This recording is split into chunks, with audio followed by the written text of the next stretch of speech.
Pessoal, então vamos lá. Pode? Fala. A dúvida mais frequente hoje é se eu vou passar o questionário. Vou, mas eu não vou passar na aula não, vou passar pelo sim. Se a gente conseguir fechar tudo hoje num tempo legal, eu até passo, mas para não ficar segurando você aqui, eu prefiro passar pelo sim. Até quarta-feira, até quinta-feira, melhor dizendo, eu passo isso para vocês, tá bom?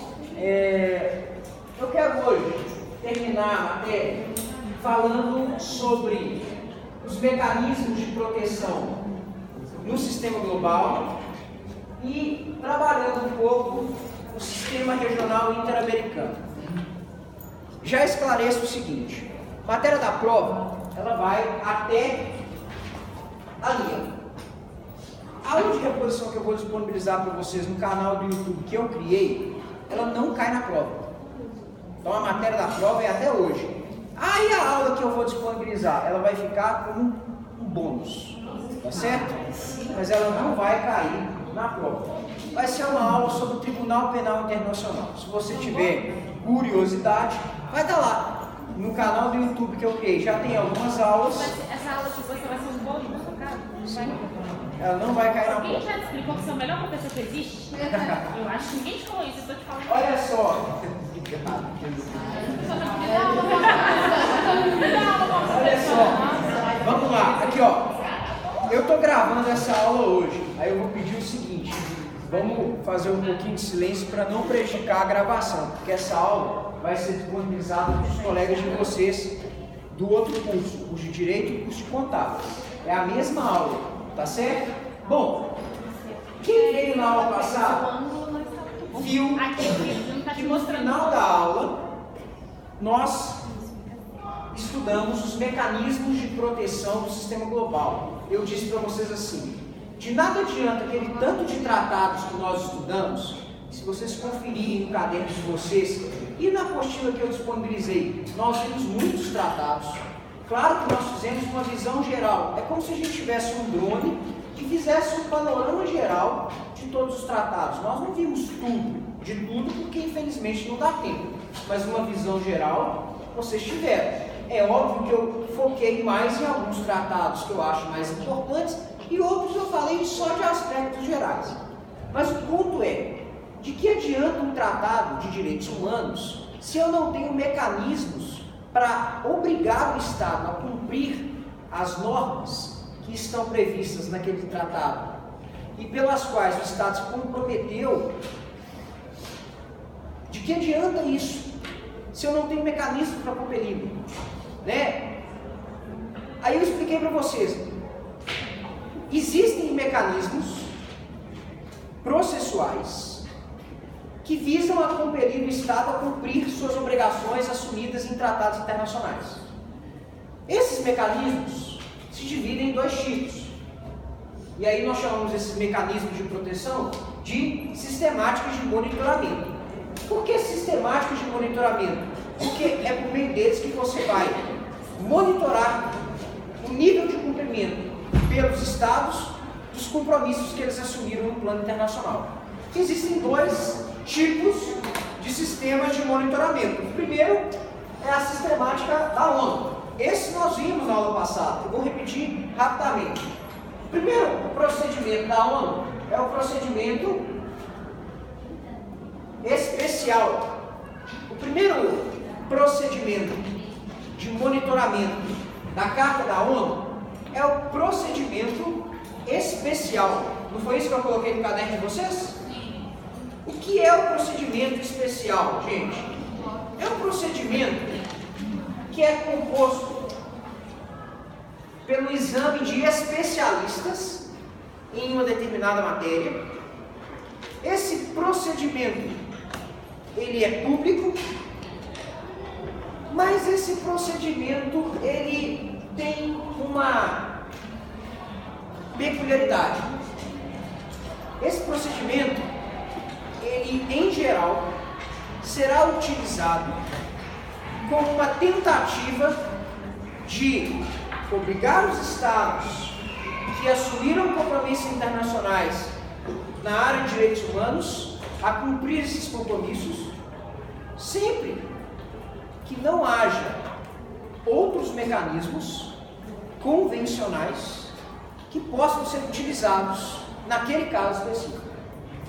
Então você elege alguns especialistas, eles vão formular relatórios sobre a situação de cumprimento dos direitos no Estado e, eventualmente, a partir desses relatórios, serão emitidas algumas recomendações por parte da ONU. Um procedimento importante, mas que não tem uma força tão grande assim.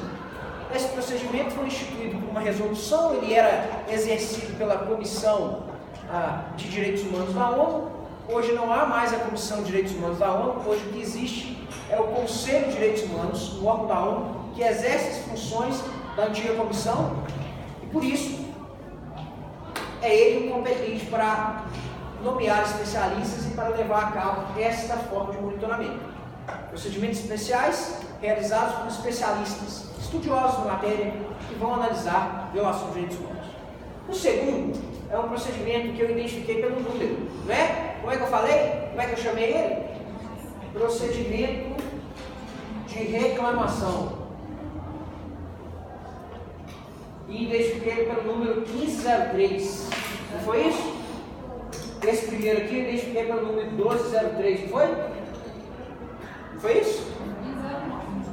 Foi? Foi isso, não foi? A reclamação, o procedimento de reclamações, gente, ele é um procedimento diferente. Porque ele é um procedimento em que as vítimas podem reclamar junto ao Conselho de Direitos Humanos contra o Estado que promove violações sistemáticas de direitos humanos no seu território. O detalhe é que também esse procedimento tem uma carga política muito grande. Isso significa que esse procedimento muitas vezes não vai ser implementado por uma dificuldade política de identificar uma situação de violação sistemática. Geralmente, situações de violação sistemática estão envolvidas com a prática de tortura, escravidão, ok? Ou eventualmente uma violação mais drástica, né? Como um crime, por exemplo, contra a humanidade, que se repete. Mas muitas das vezes você vai ter uma negligência com relação às violações sistemáticas no campo dos direitos sociais, educação, saúde, direitos trabalhistas. Essas violações sistemáticas serão quase que desconsideradas nesse procedimento. E o mais importante é que esse procedimento, ao contrário do primeiro, ele é o que eu falei com vocês? Ele é sigiloso. O primeiro público, esse aqui é sigiloso. Ele é sigiloso, mas esse sigilo pode ser levantado se eventualmente o Estado não cooperar com o Conselho de Direitos Humanos durante o procedimento de análise daquela situação de violação sistemática. Se dificultar o monitoramento, veja, o Estado se submete a esses dois procedimentos independentemente da sua vontade. São procedimentos não convencionais. Isso é uma vantagem. Qual que é a desvantagem? A carga política desses procedimentos. Muitas vezes a ONU não vai levar à frente esses procedimentos por conta da indisposição política que esse tipo de procedimento vai gerar. Se for um Estado de menor expressão no âmbito mundial, eu digo, um Estado cuja influência não seja tão grande assim, pode até ser que a ONU leve esses procedimentos adiante. Agora, é muito difícil que a ONU implemente um procedimento desse no país como os Estados Unidos, por exemplo. É muito difícil. Por conta da carga política e por conta da indisposição política que esse tipo de procedimento gera. O terceiro, eu chamei de RPU, foi isso? Relatório Periódico Universal. Esse procedimento é um procedimento cooperativo. É um procedimento chamado de procedimento de análise pelos pares. Nele, os próprios Estados analisam a situação de direitos humanos uns dos outros. É eleito uma comissão de estados, essa comissão de estados avalia relatórios estatais, compara esses relatórios estatais com relatórios produzidos a partir de informações da sociedade civil, de órgãos da sociedade civil do próprio estado, órgãos não oficiais, e por fim elabora um terceiro relatório. Desse procedimento não vão surgir determinações vinculantes, mas como ele é um procedimento a que todos os estados estão submetidos, e como ele é periódico, a tendência é que os estados cooperem para que os resultados alcançados nesse procedimento sejam os melhores possíveis. Por dois motivos. Primeiro, porque eles sabem, se hoje eles estão sofrendo o monitoramento, amanhã eles irão monitorar. Segundo, porque a busca desse procedimento é uma busca por cooperação.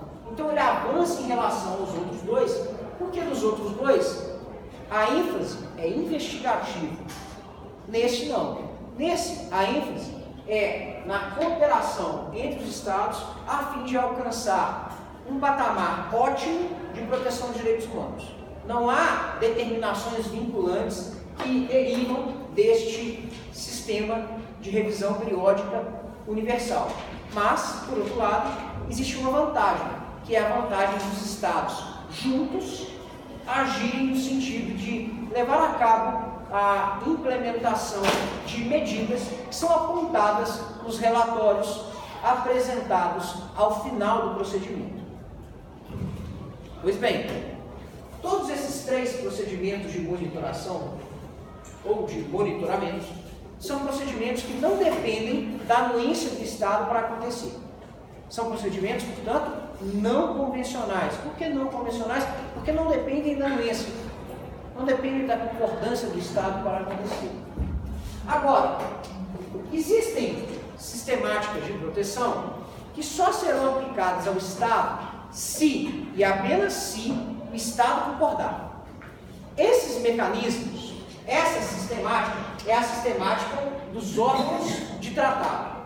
Todos os tratados que nós estudamos têm um órgão de monitoramento.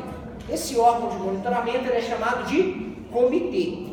O nome do comitê geralmente é o mesmo nome do tratado.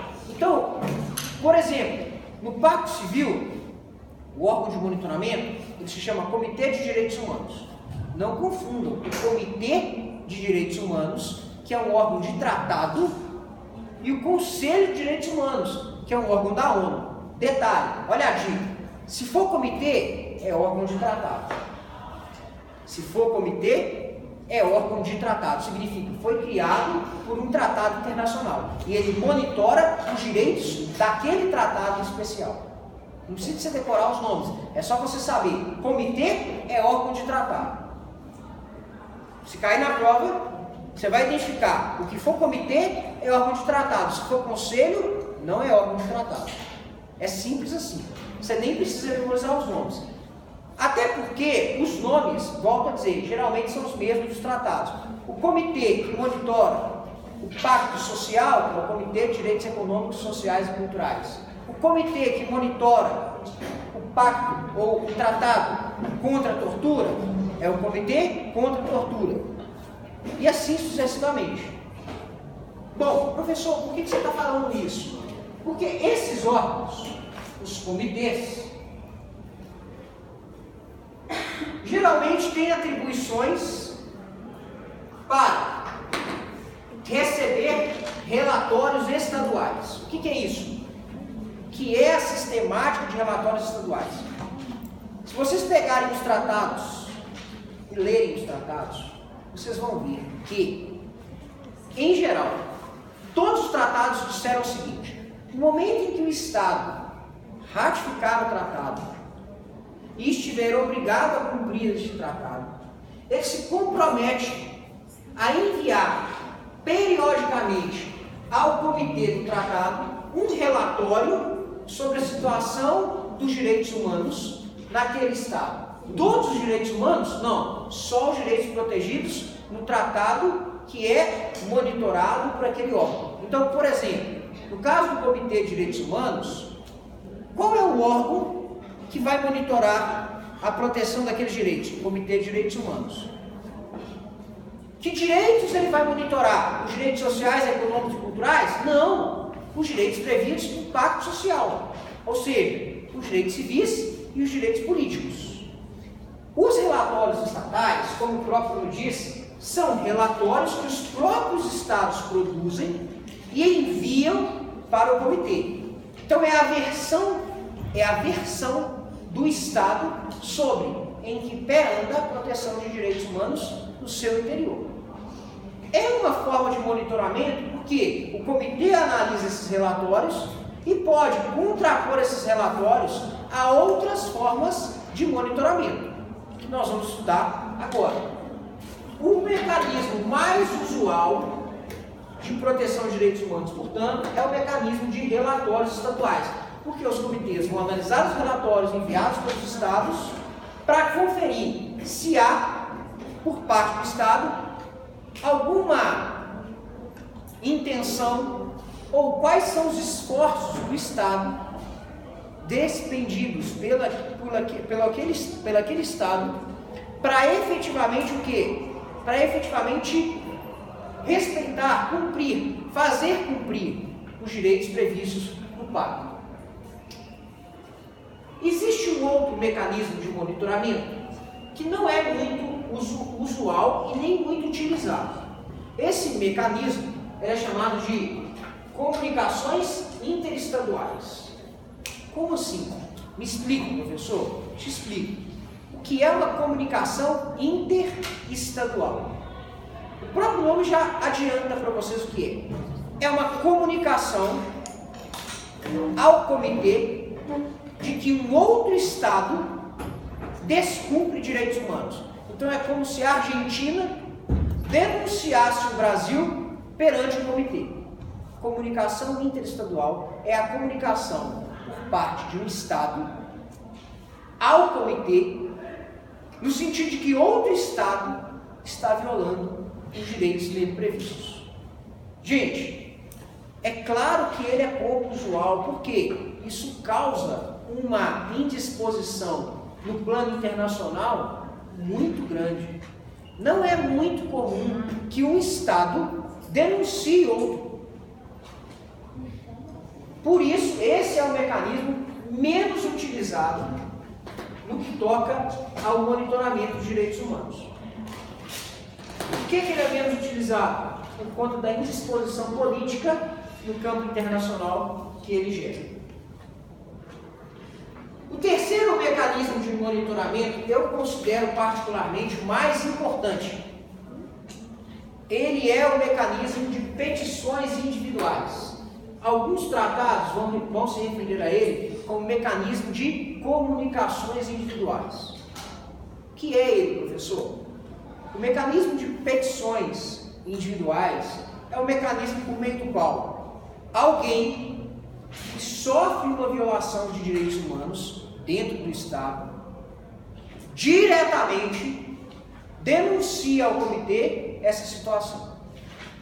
Não precisa de ser necessariamente a pessoa, não. Ela pode ser representada por uma ONG, ela pode ser representada por uma instituição de proteção dos direitos humanos, mas o fato é, este mecanismo possibilita que o sujeito que está sofrendo violação de direitos humanos denuncie aquela violação ao comitê, para que o comitê possa adotar medidas a fim de que aquela situação cesse. E mais do que isso, para que o comitê possa tomar medidas a fim de que o Estado não só cesse a violação, como também, eventualmente, repare os danos decorrentes daquelas violações. Professor, todos os tratados vão possuir o mecanismo de petições individuais? A resposta é não.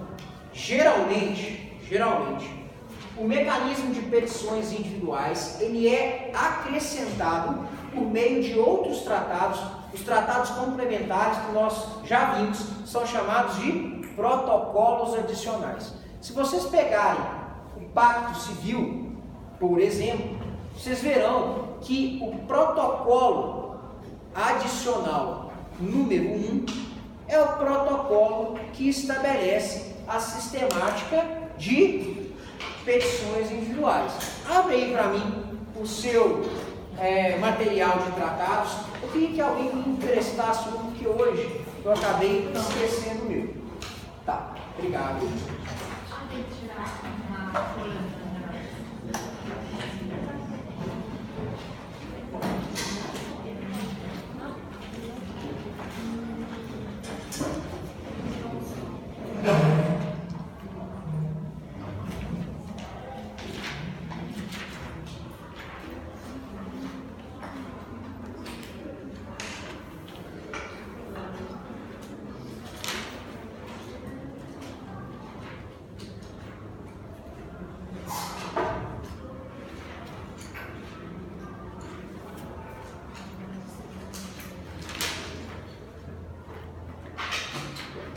Está na página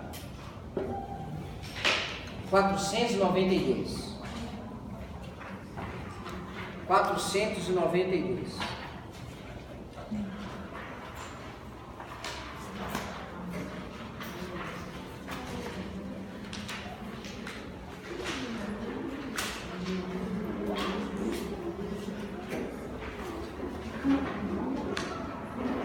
Olha só, alguém pode ler para mim o artigo 1º? Lê em voz alta para mim, por favor. Artigo 1º. Os Estados partes do pacto tornem partes do presente protocolo, reconhecem que o Comitê tem competência para receber e examinar comunicações provenientes de particulares sujeitos à sua jurisdição, que aleguem ser vítimas de uma violação, por esses Estados partes, de qualquer dos direitos enunciados no pacto. O Comitê não recebe nenhuma comunicação respeitante a um Estado parte no pacto que não seja parte do presente protocolo. Então veja, o que ela acabou de ler foi o seguinte: os Estados se comprometem a aceitar que uma vítima de violação de direitos humanos no seu interior comunique ao Comitê essa situação por meio de petições individuais. É o mecanismo de comunicações individuais que nós acabamos de estudar. Veja, no caso do Pacto Civil, ele foi acrescentado por meio de um protocolo adicional. Em regra, é isso que vai acontecer. Em regra, ele não estará no pacto. Ele vai ser acrescentado por um pacto adicional. Ok? Mas é, sem sombra de dúvida, dos mecanismos de monitoramento, o mais importante de todos. Tem um quarto mecanismo de monitoramento que também é muito importante, muito interessante, mas que não tem em todos. Por exemplo, esse mecanismo aqui, ó, não existe no Pacto Civil. Infelizmente. Certo? É um mecanismo de visitas in loco. O que é o mecanismo de visitas in loco, professor? Gente, o mecanismo de visitas in loco, como o próprio nome diz, é um mecanismo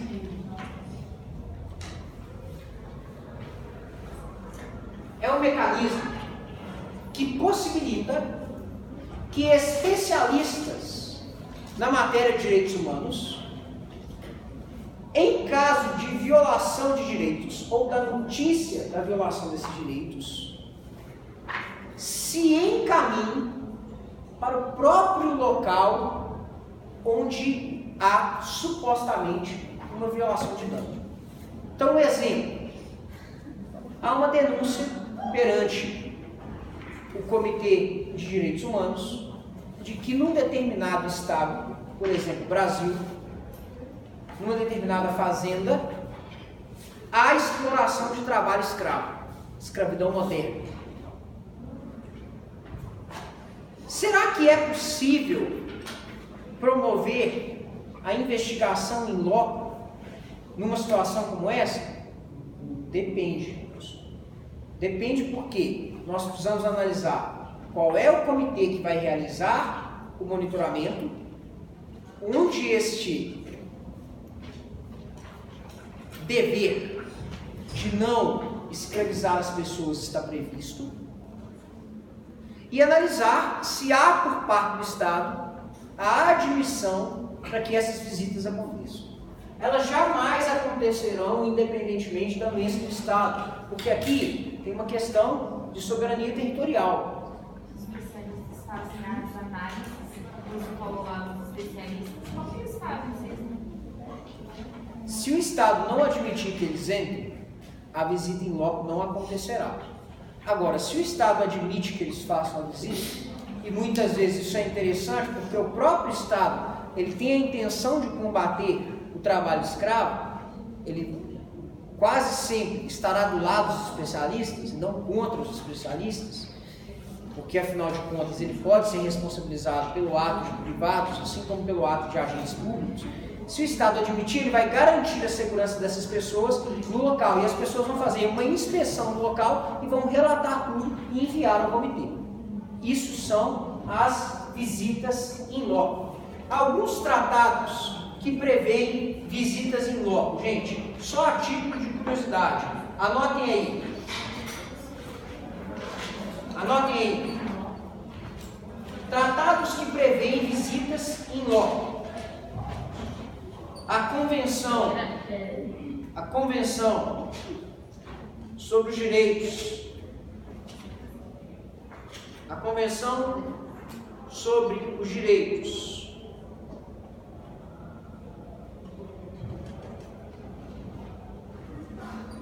das Pessoas com Deficiência,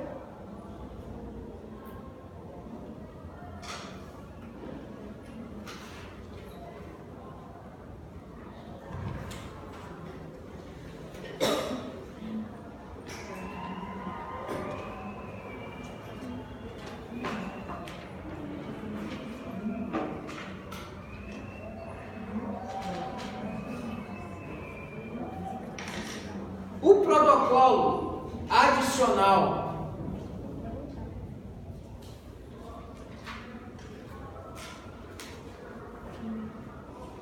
ou facultativo ao Pacto Social, o protocolo adicional ou facultativo ao Pacto Social, que também prevê a possibilidade de visitas in loco. Isso é só a título de curiosidade, não vou cobrar esse protocolo, tá? Só para você saber. Protocolo adicional ou facultativo ao Pacto Social. E a Convenção da Mulher, a convenção que protege as mulheres contra a violação dos seus direitos, contra qualquer forma de discriminação e violação de direitos. São 3 tratados internacionais que fazem menção às visitas in loco. Nenhum desses mecanismos, prestem atenção porque essa é uma informação muito importante, isso pode cair em prova. Nenhum desses mecanismos poderá ser utilizado concomitantemente. Professor, me explica o que você quis dizer. Claro, explico sim.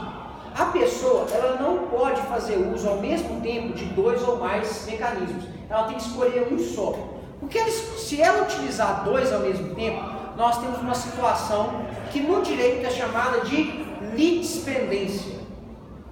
É a submissão do mesmo caso, com as mesmas partes, mesma causa de pedido e mesmo pedido a instâncias diferentes, para que elas possam julgar aquele caso. Não pode. Imagina um problema.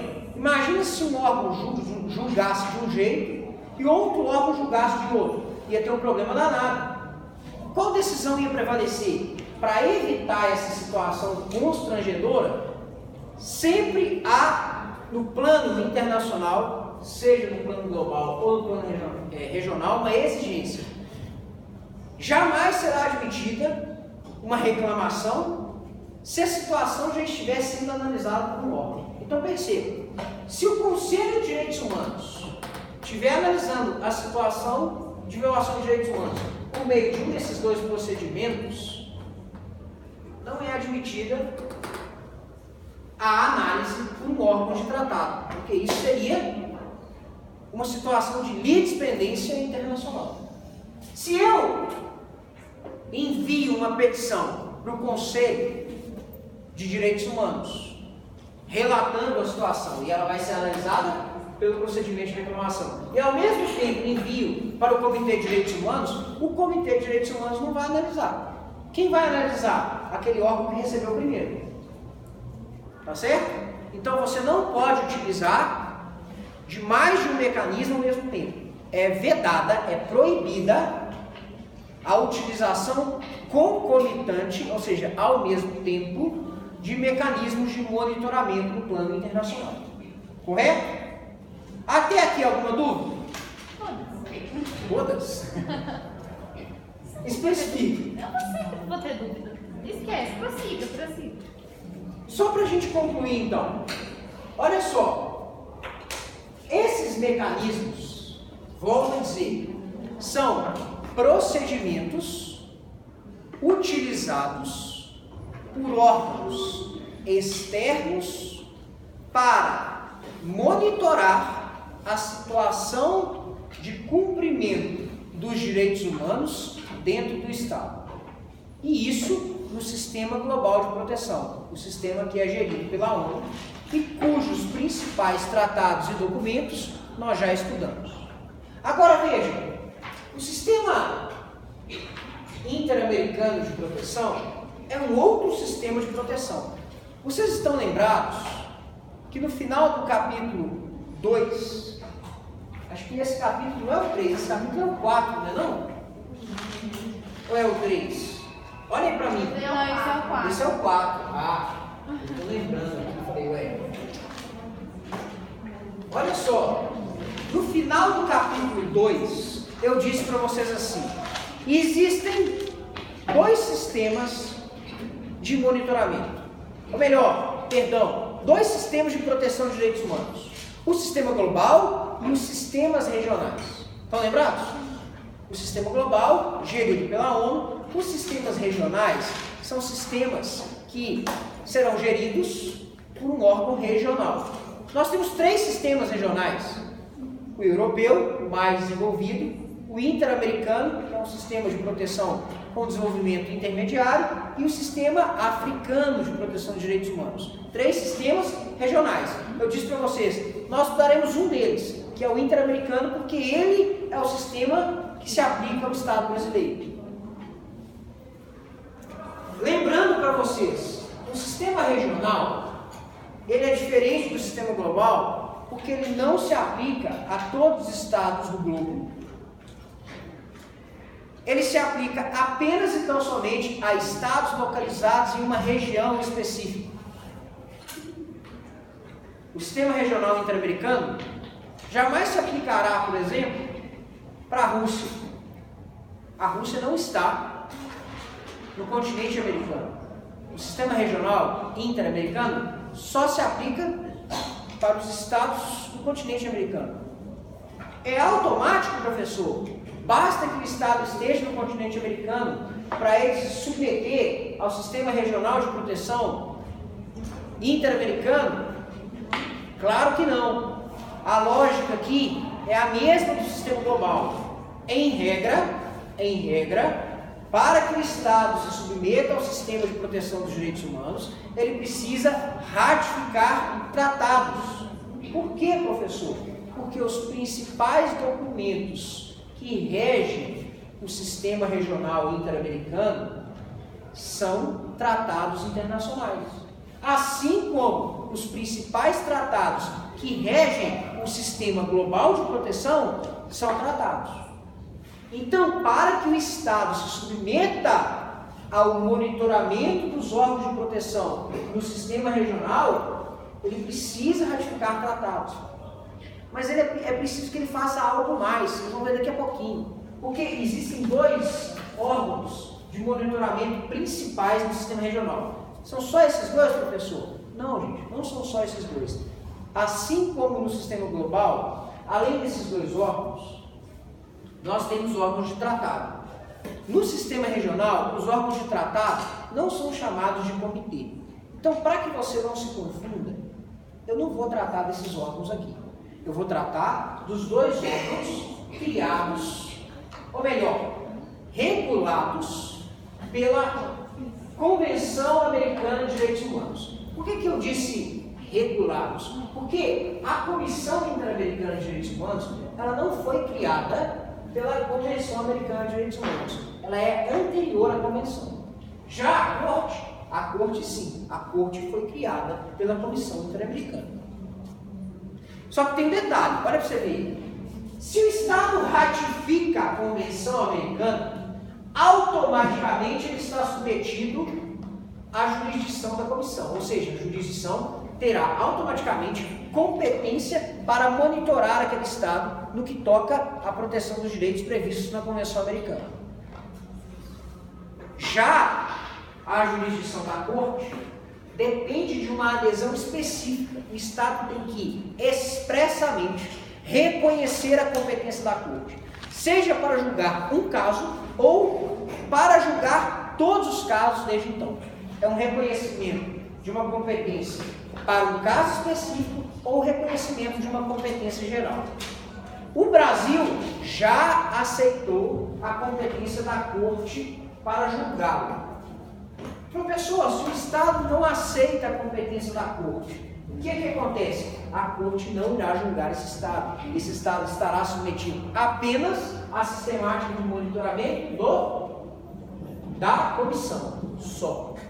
Professor, então vamos lá. Me explica um pouquinho desse sistema interamericano de proteção dos direitos humanos. O que ele tem de novo, né? O que ele tem de diferente em relação ao sistema global? Bom, anote aí.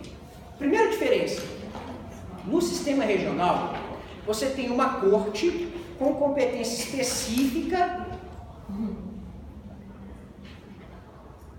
para julgar os estados por violação de direitos humanos. Vou repetir. No sistema regional interamericano, você tem uma corte com competência específica para julgar os estados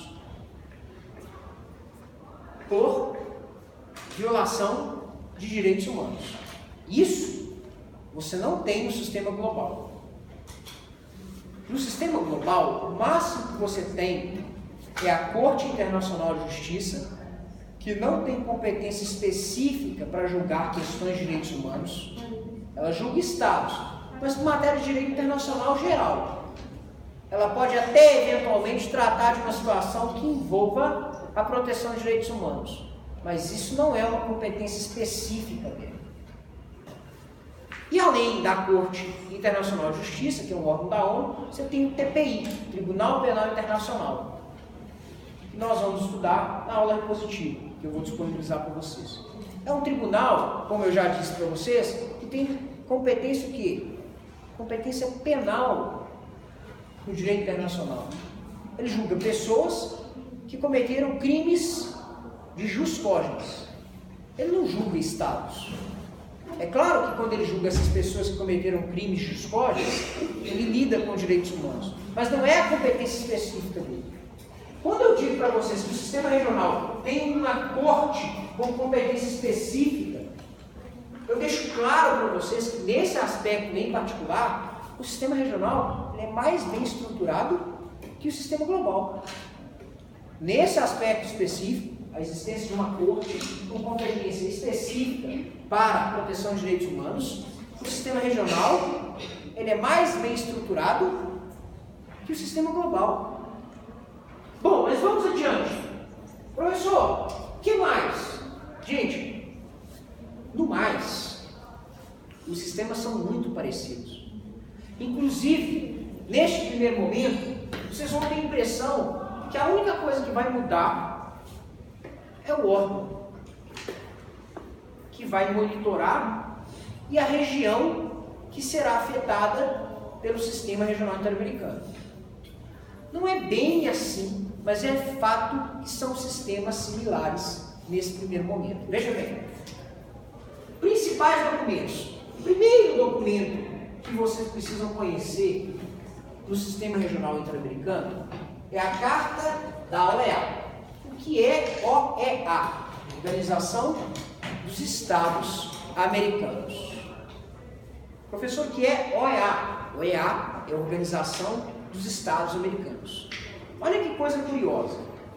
Assim como a Carta da ONU, a Carta da OEA é um tratado internacional que cria um órgão. A saber, nós já dissemos, a Organização dos Estados Americanos. Ela cria esse órgão e estabelece qual é a competência desse organismo internacional. Quais são os seus órgãos internos? O que eles devem fazer? Só que a Carta da OEA, assim como a Carta da ONU, anote isso aí, não especifica direitos humanos no plano regional. Ela não vai dizer quais são os direitos humanos protegidos no âmbito regional de proteção. Não vai dizer. Ué, professor, então ela faz a mesma coisa que a Carta da ONU? Ela faz exatamente a mesma coisa.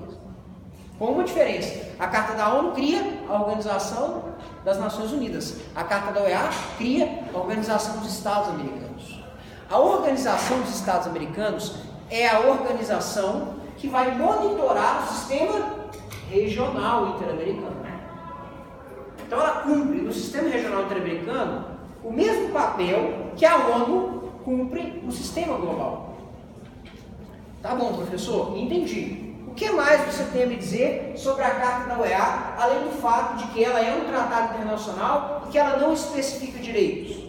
Bom, eu ainda tenho a te dizer o seguinte, que apesar de ela não especificar direitos, ela tem no seu corpo uma série de normas que indicam que há por parte da OEA um compromisso com a proteção de direitos humanos.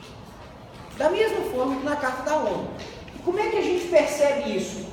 Inúmeros órgãos da OEA têm atribuição específica para proteger direitos humanos. Se você pegar a Assembleia Geral da OEA, por exemplo, ela, assim como a Assembleia Geral da ONU, tem atribuição de quê? De criar normas, entre elas normas que visem a proteger direitos humanos. E é justamente uma dessas normas que nós chamaremos de Declaração dos Direitos e Deveres do Homem. A Declaração dos Direitos e Deveres do Homem não é um tratado. Ela é também conhecida como Declaração de Bogotá. Vou repetir. A Declaração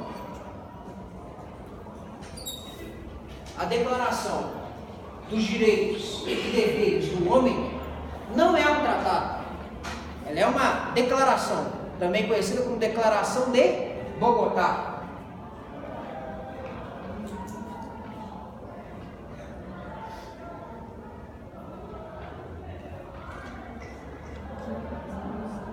É uma resolução da OEA, resolução número 30. Ela faz o que, professor? Ela especifica direitos e deveres do homem no plano do sistema regional. Ela faz o que, professor? Ela especifica direitos e deveres do homem no âmbito do sistema regional. Que direitos são esses? Os direitos civis, os direitos políticos, os direitos sociais, os direitos econômicos e os direitos culturais. Professor, me dá um exemplo, eu não estou lembrado. Direitos civis, vida, as liberdades, o direito de propriedade. Direitos políticos, o direito de votar, de ser votado. Direitos sociais, educação, saúde, direitos trabalhistas, direitos previdenciários, moradia.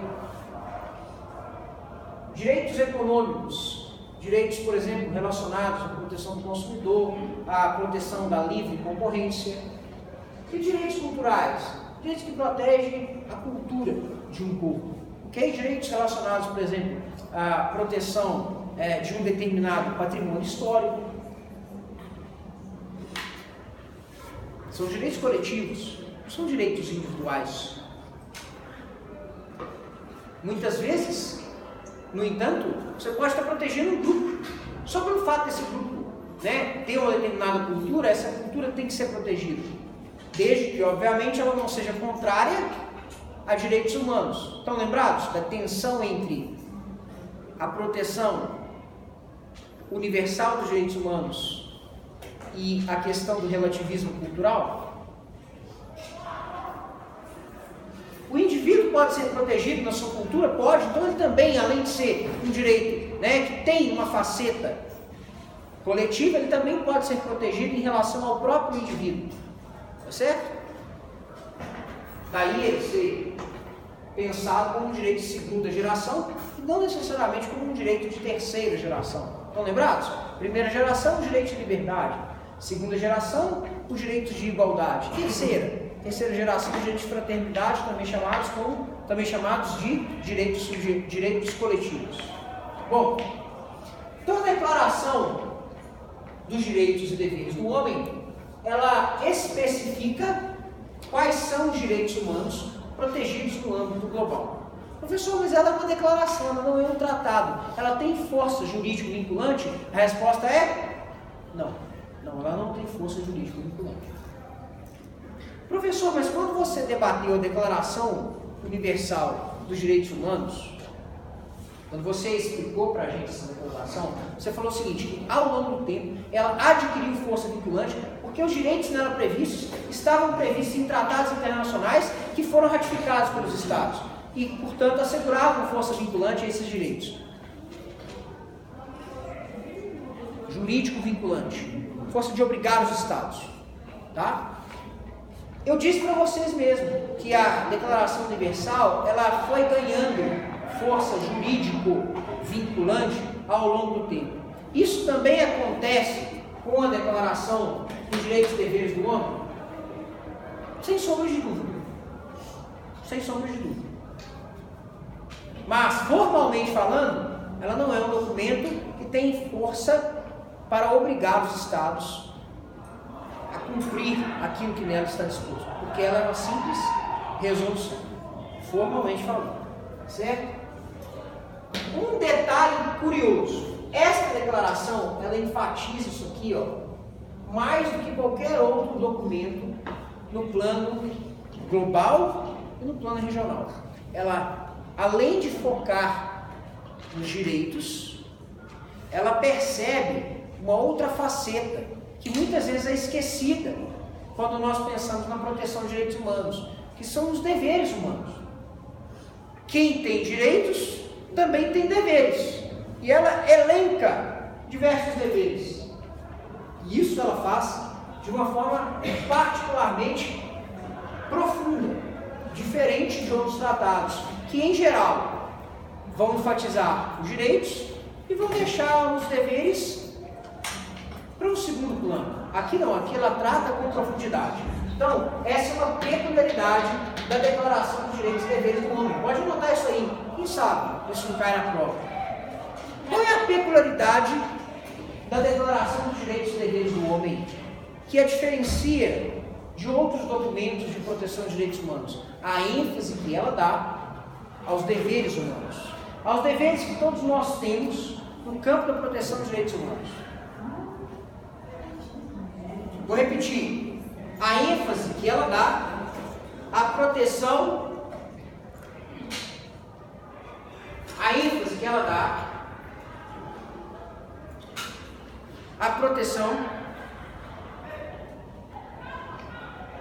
de direitos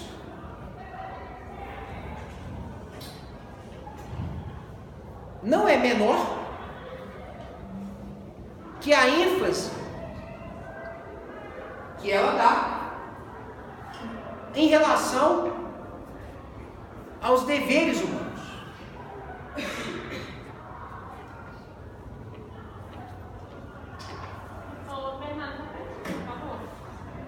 A ênfase que ela dá à proteção dos direitos não é menor que a ênfase que ela dá aos deveres. E essa ênfase em relação aos deveres é o que vai diferenciar essa declaração em relação às outras, porque isso não é muito comum. Tratar com tanta profundidade assim dos deveres humanos. Pois bem, professor, me dá um exemplo. Quando eu falo assim, você tem o direito, você também tem o dever de respeitar os direitos dos outros, não tem? Ela deixa isso bem claro. Por exemplo, todo ser humano tem o dever de respeitar os direitos dos outros. Isso é um dever, isso não é um direito. Ninguém pode invocar, eu tenho o direito de respeitar os direitos dos outros. Não, isso não é um direito, isso é um dever. Isso é uma obrigação que você tem. Se você não respeita, você pode ser responsabilizado por isso. Ok? Bom, O principal tratado, no entanto, do sistema regional interamericano é a Convenção Americana de Direitos Humanos. Esta convenção, ela também é conhecida como Pacto de São José da Costa Rica. A Convenção Americana de Direitos Humanos também é conhecida como Pacto de São José da Costa Rica. Eu tive um professor, cujo nome é Fernando Jaime, e eu me lembro como se fosse hoje. Se eu não estou enganado, Fernando Jaime hoje é diretor da Universidade Federal, da Faculdade de Direito. O Fernando Jaime, numa determinada aula, disse assim: às vezes as pessoas, sem muito conhecimento, desconsideram a importância de determinadas normas pelo nome que elas têm. Aí ele deu exatamente o exemplo do Pacto de São José da Costa Rica. Ele falou assim: a pessoa pega o Pacto de São José da Costa Rica e fala: isso aqui não deve valer de nada. Pacto de São José da Costa Rica? Eu nem sei onde fica a Costa Rica. Ele usou exatamente essas palavras para mostrar para a gente que muitas vezes a gente, sem saber muita coisa, comete equívocos brutais. Porque o Pacto de São José da Costa Rica é nada mais, nada menos que a Convenção Americana de Direitos Humanos. Quem achou aí na apostila, podia me falar que página que está? Eu estou folheando aqui. No meu livro eu tenho índice, né? Aqui eu acabei não passando o índice para vocês. É difícil de achar.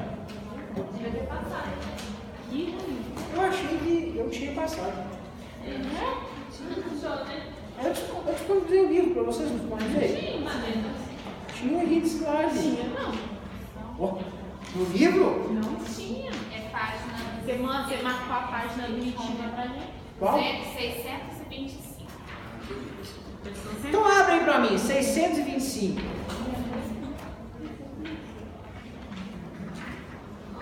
O meu só vai ter 611. O meu só vai ter 611. Gente. E a minha, eu copiei a dele. Vocês não tiraram? Você marcou, é 611. Nós vamos fazer o seguinte: vamos pegar o da colega e tirar a Convenção Americana de Direitos Humanos. Aqui, ó. Acabou que ela pegou o último e ficou, né? Olha só.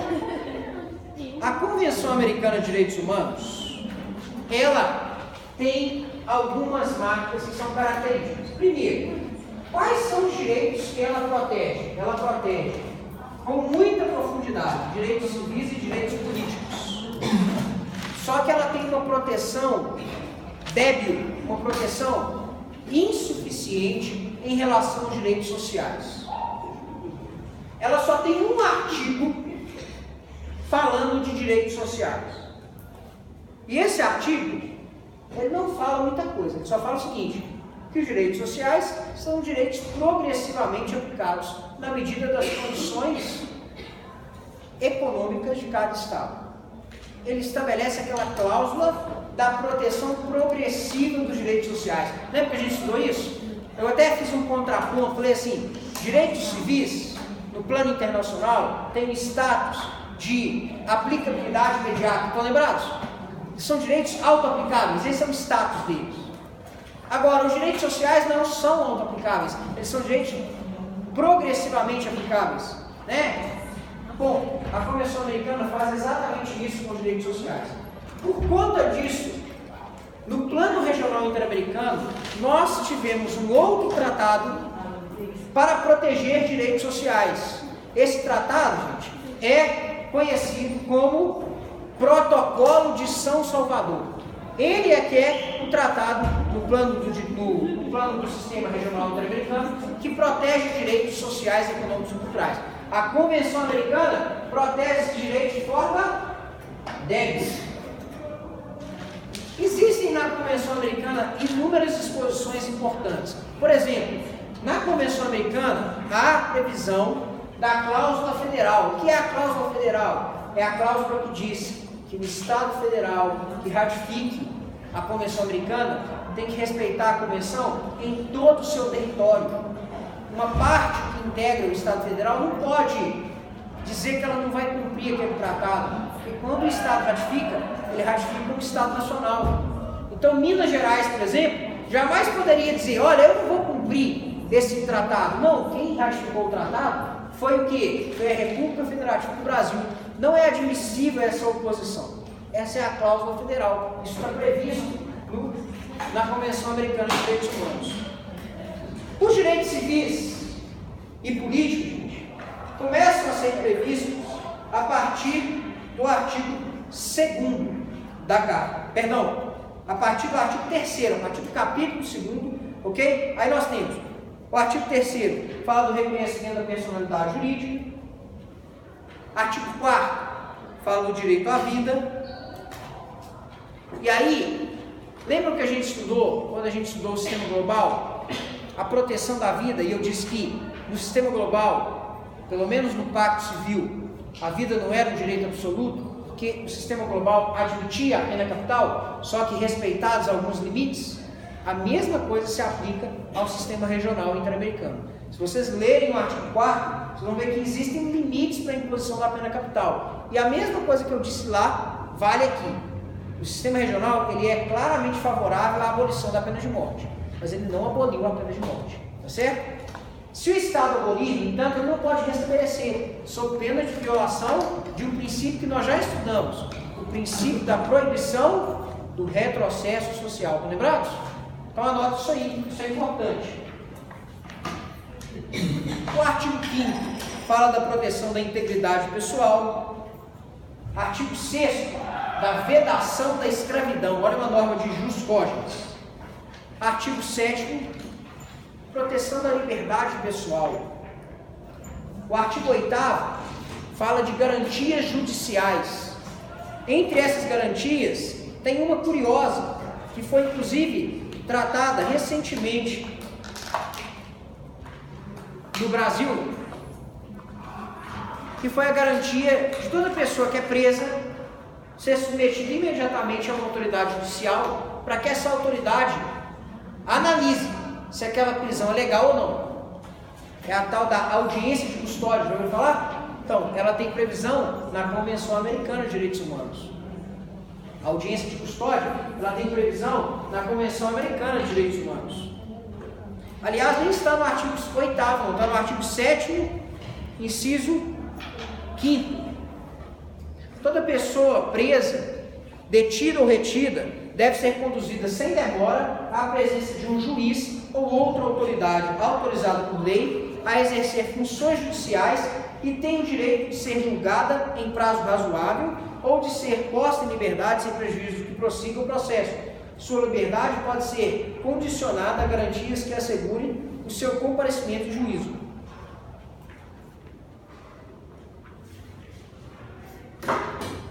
Audiência de custódia. Ser submetido a uma autoridade judicial para a autoridade conferir, verificar se aquela prisão foi legal ou não.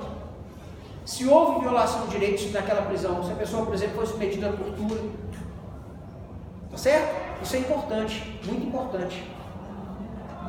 E segue, né? Se vocês seguirem aí, artigo 13, liberdade de expressão, 14, direito de resposta ou de retificação, artigo 17, proteção da família, artigo 18, proteção ao direito de nome, né? Todo mundo é identificado por um nome, isso é um direito humano. Recentemente, inclusive, a Corte Interamericana se manifestou sobre o assunto. A pergunta era: transexuais podem mudar o nome no registro civil? E o gênero? Podem? Para isso, eles têm que se submeter à cirurgia de transgenitalização ou a procedimentos de hormonais, por exemplo? Aí a Corte Interamericana decidiu o seguinte: ela exarou uma opinião consultiva, a gente vai ver daqui a pouquinho isso aqui, tá? Falando o seguinte: olha, os transexuais têm o direito de mudar o nome e o gênero das certidões de nascimento, independentemente de alteração do sexo ou de se submeter a cirurgias ou melhor, se submeter a procedimentos de tratamento patologizante. Então ela não precisa de fazer tratamento hormonal, psíquico, nada. É um entendimento da Corte Interamericana. O Supremo Tribunal Federal julgou da mesma forma. Tá certo? Então hoje existe essa possibilidade. Direitos da nacionalidade, artigo 20. Direito de propriedade privada, 21, e assim sucessivamente. Agora eu quero destacar para vocês, eu falei que tinha um artigo só falando dos direitos sociais, né? É o artigo 26. Vou ler ele aqui para vocês, olha só. Os Estados-partes comprometem-se a adotar providências, tanto no âmbito interno, como mediante cooperação internacional, especialmente econômica e técnica, a fim de conseguir progressivamente a plena efetividade dos direitos que decorram das normas econômicas, sociais e sobre educação, ciência e cultura, constantes da Carta da Organização dos Estados Americanos, reformada pelo Protocolo de Buenos Aires, na medida dos recursos disponíveis pela via legislativa ou por outros meios apropriados. É o único artigo que vai falar de direitos sociais, estabelecendo a cláusula da proteção progressiva. Bom, lembra que a gente falou, quando a gente estudou o Pacto Civil, que havia direitos que não poderiam ser, de forma nenhuma, restringidos, suspensos, nem mesmo em situações excepcionais? A mesma coisa acontece aqui na Convenção Americana de Direitos Humanos. Só que aqui o rol de direitos é bem maior do que aquele rol de direitos lá do Pacto Civil. Aqui também existe aquela cláusula que diz o seguinte: em situações excepcionais, guerra, por exemplo, existem direitos que podem ser restringidos e outros que podem ser suspensos. Só que existem alguns direitos que são interrogáveis. O que são direitos interrogáveis? Direitos que não podem ser suspensos, nem mesmo em situações excepcionais. O rol desses direitos está previsto aonde, professor? No artigo 27. Que direitos são esses? Vou ler para vocês rapidinho. Olha aqui. 27, parágrafo 2º. Fala assim: a disposição precedente não autoriza a suspensão dos direitos determinados nos seguintes artigos: 3. Direito ao reconhecimento da personalidade jurídica. 4. Direito à vida. 5. Direito à integridade pessoal. 6. Proibição da escravidão e da servidão. 9. Princípio da legalidade e da retroatividade. 12. Liberdade de consciência e religião. 17. Proteção da família. 18. Proteção ao nome. 19. Direitos da criança. 20. Direitos de nacionalidade. 23. Direitos políticos e, além desses direitos, as garantias indispensáveis para a sua proteção. Vejam, o rol é bem maior. Então você não precisa anotar agora. Só vai saber o seguinte: direitos derrogáveis estão no artigo 27, parágrafo 2º. E o rol desses direitos, o número desses direitos é maior do que o número de direitos interrogáveis previstos no Pacto Civil. Bom, aí você me pergunta, para a gente fechar, professor, e se esses direitos que você acabou de mencionar forem violados? Quais são os mecanismos de monitoramento no sistema regional interamericano? Quais são os mecanismos de proteção de direitos? Bom, existem mecanismos de tratado? Existem. Esses que eu vou falar para vocês, por exemplo, são mecanismos de tratado. A comissão, ela não tem a sua competência regulada apenas e tão somente pela Convenção Americana. Ela foi criada antes, ela exercia suas funções antes, mas essas funções são bem melhor delimitadas na Convenção. A Corte não, a Corte é criada pela Convenção Americana. Então eu quero passar para vocês, rapidamente, algumas informações sobre esses dois órgãos e algumas questões relacionadas ao monitoramento realizado por esses dois órgãos. Tá certo? Eu prometo para vocês que não vai ser nada demorado. Bom, vamos devagarinho, para a gente fazer uma diferenciação, para vocês entenderem, e aí eu começo a falar de um e de outro. Primeiro, a comissão não é um órgão jurisdicional. O que é isso, professor? Ela não exerce uma função análoga a uma função de poder judiciário. Se a gente fosse analisar dentro do Estado, o órgão com competência para julgar, o poder com competência para julgar é o poder judiciário. Os órgãos do poder judiciário é que exercem a competência jurisdicional. Eu estou dizendo para vocês que no plano regional interamericano, a comissão, ela não tem competência jurisdicional, ela atua como um órgão administrativo. Ela jamais condena estados, ela não tem atribuição para isso. Ela no máximo recomenda. Tá certo? Ela não pode condenar o Estado, ela não tem atribuição jurisdicional. Anote isso é importante. A Comissão Interamericana não tem atribuição jurisdicional, ela não condena Estados, ela no máximo recomenda. Ela é um órgão quase jurisdicional, ela é um órgão de natureza administrativa. Gente, guardadas as proporções, para vocês entenderem mais ou menos, ela é como se fosse o Ministério Público. O Ministério Público não é um órgão do Poder Judiciário. Tá certo? Ela é como se fosse, analogamente, o Ministério Público. A Corte já é como se fosse um tribunal, né? Como se fosse, professor, eu estou fazendo uma analogia. Ela é um tribunal, mas ela é um tribunal internacional. Comparativamente, é como se ela integrasse dentro do Estado o Poder Judiciário, só que ela não integra o Poder Judiciário porque ela é uma corte internacional. Ela tem competência jurisdicional. Ela sim pode condenar estados. Ela sim pode condenar estados. Ela não julga pessoas, ela julga estados. Ela julga estados pelo quê? Por supostas violações de direitos humanos. Quem pode submeter um caso à jurisdição da Corte?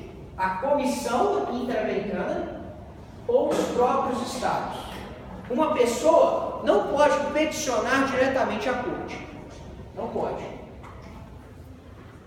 Mas, já disse hoje, mas vou repetir. Para que uma corte julgue um Estado, o Estado tem que expressamente reconhecer a competência da Corte. Como é que funciona, professor? No caso chegar à Corte, primeiro tem que passar por uma comissão. Se a situação for resolvida na comissão, ele não é submetido à Corte. No entanto, se não houver solução pelo procedimento da comissão, se o Estado tiver reconhecido a jurisdição da Corte, a comissão pode submeter o caso à Corte, ou eventualmente o próprio Estado, se ele não concordar com a solução que foi dada no âmbito da comissão. Então vamos lá. Qual é a estrutura da Comissão Interamericana? Gente, a comissão é composta por 7 membros, com um mandato de 4 anos. Eles são eleitos a título pessoal. Significa que eles não representam os estados quando eles estão lá na comissão. Eles atuam de forma independente. Professor, qual que é o requisito? Professor, qual que é o requisito para que estes membros possam ser eleitos membros da comissão? Que eles tenham notável saber nesta matéria, a matéria de proteção dos direitos humanos. A Corte ela é composta por 7 juízes, mandatos de 6 anos. Tanto no primeiro caso quanto no segundo, existe a possibilidade de uma reeleição. A mesma coisa que eu falei aqui, vai para cá. Eles são eleitos não para representar os estados, são eleitos a título pessoal. Os estados indicam, mas eles não estão lá para representar os estados. Aliás, se nós tivermos um julgamento na Corte Interamericana, nós não teremos um juiz de nacionalidade naquele estado julgando o caso. Mais ainda, não é possível que você tenha mais de um nacional sendo juiz da Corte Interamericana. 7 membros, 4 anos, 7 membros, 6 anos. Funções da comissão.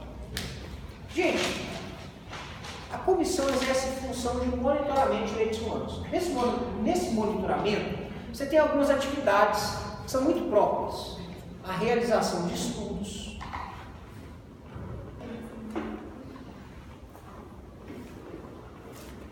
o recebimento de petições individuais, a realização de estudos, o recebimento de petições individuais,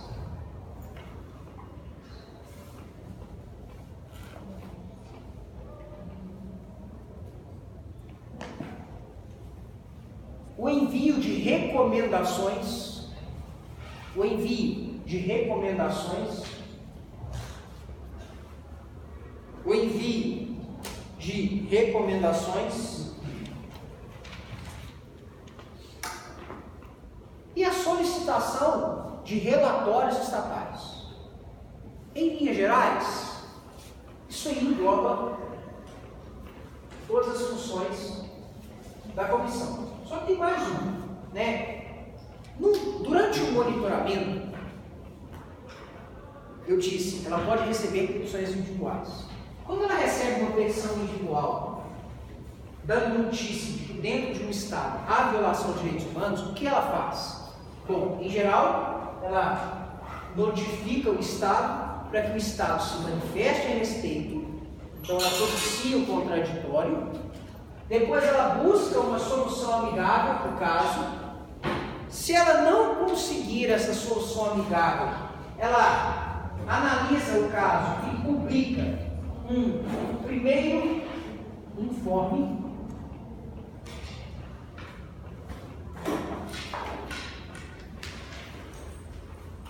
Se o Estado cumpre esse primeiro informe, que é um relatório, a situação se encerra. Se ele não cumpre, ela submete o caso à corte, se ela entender que é um caso de submissão à corte. Agora, se o Estado não cumprir e não tiver aderido à jurisdição da corte, ela vai emitir um segundo informe. E esse segundo informe ele é público.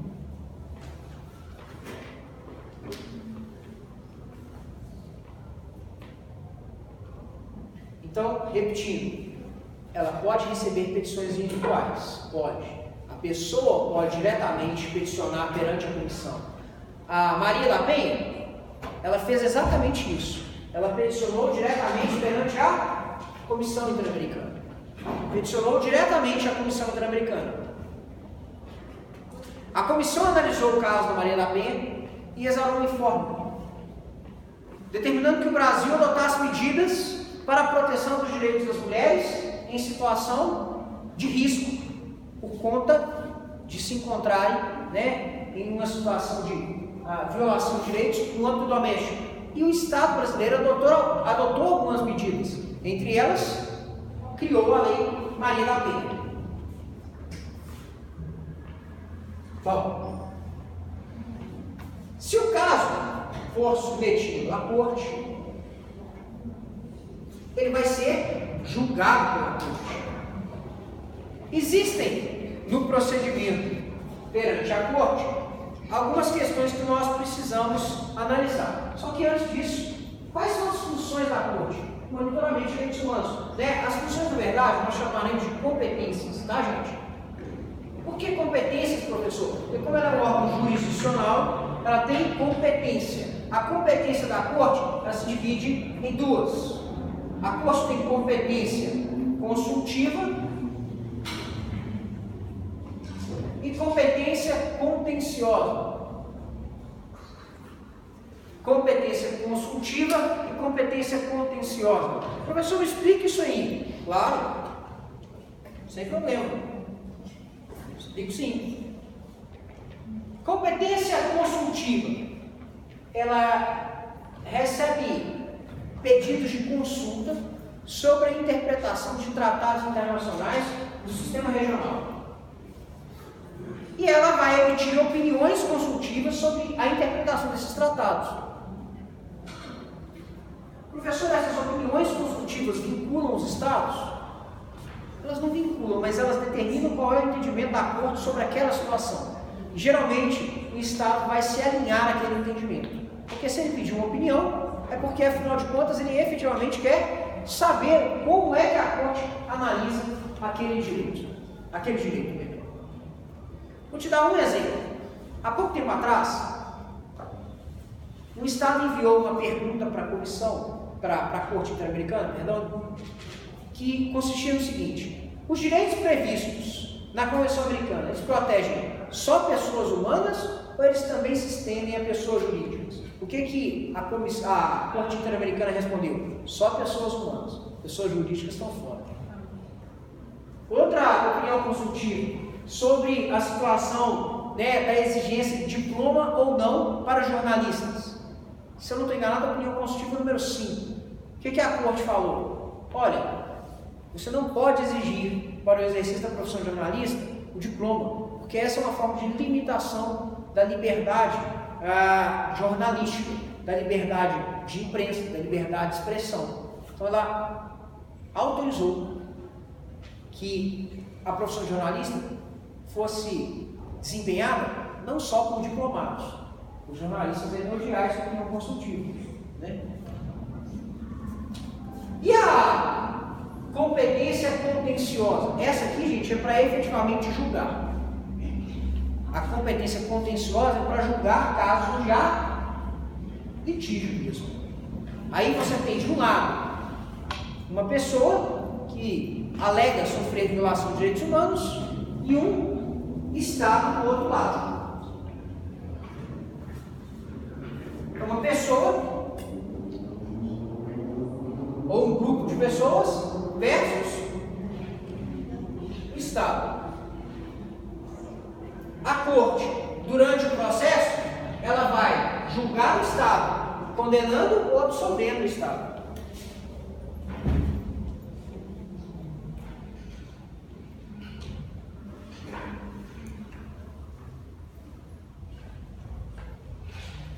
Só para terminar, nesse processo, ele começa com uma petição que é enviada pela comissão ou pelo Estado. Só que quem faz a defesa da pessoa é a própria pessoa, por meio de um advogado ou por meio da defensoria pública. Hoje existe essa possibilidade. Não é a pessoa que peticiona diretamente, é a comissão. Mas quem faz a defesa é a própria pessoa. Aí o Estado vai apresentar a sua defesa, vai ter a fase de provas e, finalmente, a fase da sentença. Eu quero falar mais 3 coisinhas. Eu queria que você segurasse um pouquinho para você escutar. São 3 informações importantes que podem cair de prova. Primeiro, contra a sentença da Corte Interamericana, cabe recurso? Resposta: não, não cabe.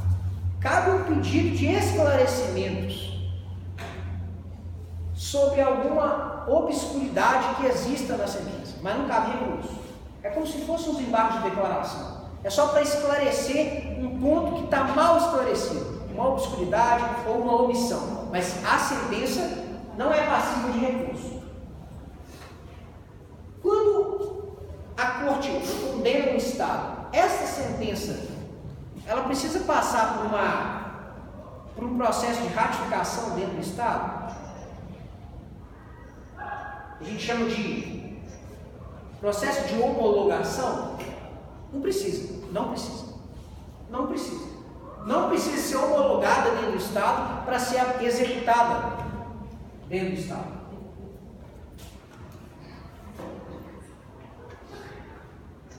Outra coisa, muita gente tem dúvida. Outra coisa, muita gente tem dúvida. Professor, que tipo de condenação pode vir de uma sentença como essa? Gente, o Estado pode ser condenado a publicar a sentença nos meios de comunicação. O Estado pode ser condenado a pagar indenização para vítimas. O Estado pode ser condenado a instaurar comissões para apurar uma situação, para investigar, para aprofundar as análises. O Estado pode ser compelido a mudar nome de rua. O Estado pode ser compelido às mais diversas formas de obrigação. Obrigação de fazer, obrigação de não fazer, obrigação de dar dinheiro, etc. São as mais diversas possibilidades. E para fechar, e foi uma coisa que eu não falei, acabei pulando, né? Eu já disse para vocês que o processo só vai chegar na corte se a comissão ou o Estado enviarem esse processo à corte, e a corte só vai julgar se o Estado que está sendo denunciado tiver reconhecido expressamente a jurisdição da corte. Agora uma pergunta anterior aqui. Existe algum requisito para que a comissão receba petições individuais? Porque eu disse, a pessoa não pode peticionar diretamente na corte, mas na comissão ela pode. A comissão não pode receber petições individuais? Pode. Existem requisitos que têm que ser cumpridos para que a comissão receba esta petição? Existem dois principais. O primeiro é o esgotamento dos recursos internos. Aliás, esse é um requisito muito usual no campo da proteção internacional de direitos humanos. Quem tem a obrigação primeira de proteger direitos humanos? O Estado. Então, em regra, a pessoa tem que demonstrar que ela esgotou os recursos internos. Ô professor, mas e no caso da Maria da Penha? O caso dela sequer chegou na segunda instância. Foram mais de 10 anos na primeira instância. Pois bem, ela vai...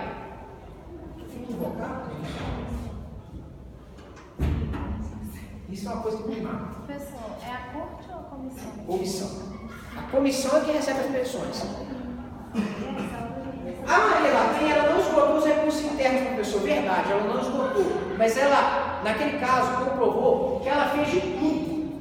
O Estado não tinha intenção de levar adiante a análise do caso dele. Então, a pessoa tem que comprovar o esgotamento dos recursos internos ou uma impossibilidade por parte do Estado de julgar aquele caso ou uma falta de vontade mesmo. Pode acontecer? Pode. O Estado não tem intenção de efetivamente investigar a situação. Isso pode ser comprovado por meio de um processo extremamente longo. No caso da Maria da Penha, mais de 10 anos na primeira instância. O Estado não tem intenção de investigar isso. Aí ela pode submeter o caso à comissão. Primeiro requisito, esgotamento de recursos internos ou a impossibilidade ou inviabilidade de ser julgado a situação pelo Estado. Segundo requisito, e a gente fecha a aula. O segundo requisito é a inexistência de litispendência internacional. Olha, a pessoa não pode ter submetido aquele caso à apreciação de outro órgão, porque senão nós temos um problema gravíssimo de ter dois órgãos analisando a mesma situação, com um risco muito grande de decisões contraditórias. Isso não seria bom. Então, primeiro, esgotamento de recursos internos. Segundo, inexistência de litispendência internacional. A pessoa não pode ter submetido o mesmo caso a outro órgão de monitoramento no plano internacional. Aí você pode me perguntar assim, para a gente fechar mesmo. Professor, tem hierarquia entre o sistema global e o sistema regional? Não. A pessoa que escolhe se ela vai submeter o caso dele ao sistema global ou ao sistema regional. Escolher um, vai até o fim. Beleza? Alguma dúvida, gente? Não. Eu vou mandar para vocês o questionário até mais ou menos quinta-feira. Tá certo?